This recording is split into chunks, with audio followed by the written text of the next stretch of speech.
You're now watching The Wash Daily.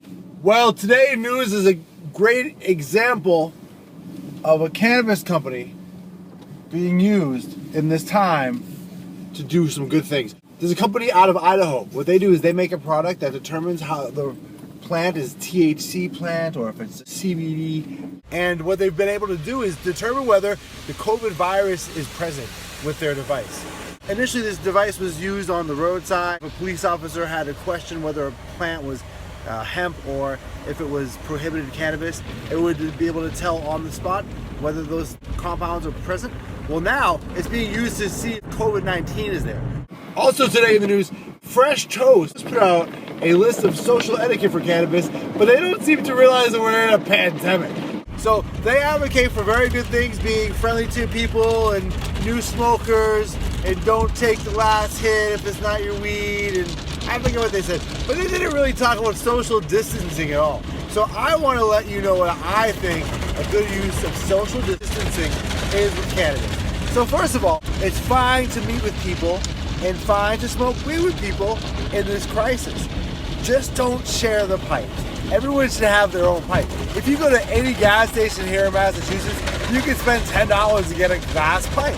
You should have one. I recommend the Incredible. The Incredible is a pipe out of Boulder, Colorado, and it's a really, really nice pipe. I use mine all the time. In fact, here's mine right here.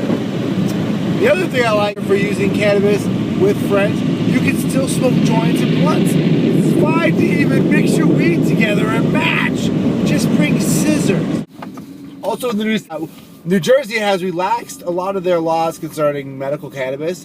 When you go to pick up at the dispensary, you can do curbside pickup. You can do telephone orders. You don't have to go in. It's a lot more relaxed. What the New Jersey United for Marijuana Reform Group is asking for is they're encouraging people to push for legal home grow. New Jersey currently doesn't have legal home grow. What they're saying is medicinal patients should be able to grow their own weed. And that makes a lot of sense. They should be able to grow their own weed. So what the argument is, if too many people are growing medicinal weed, that'll feed the black market. And they're really worried about the black market.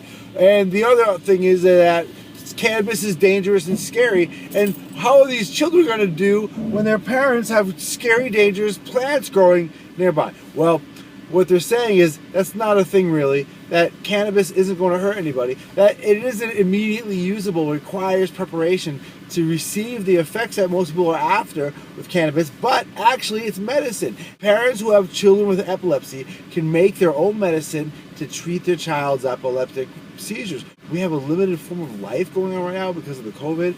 It's not out of the question to think that we might not have access to pharmacies pretty soon or access to drugs. If we can make what we need in our homes, we're much better off. Also, it reduces the amount of people going out in the world. If they're trying to have a full lock in place, people should be able to grow their own cannabis. They can stay home and grow cannabis all day long. All the cannabis they want, they can just grow it. And if they're going to share it, that's okay too, because they'll keep it between themselves. The more people who can get cannabis from one person is the less people that have to go to the dispensaries and meet with more people to get the same cannabis.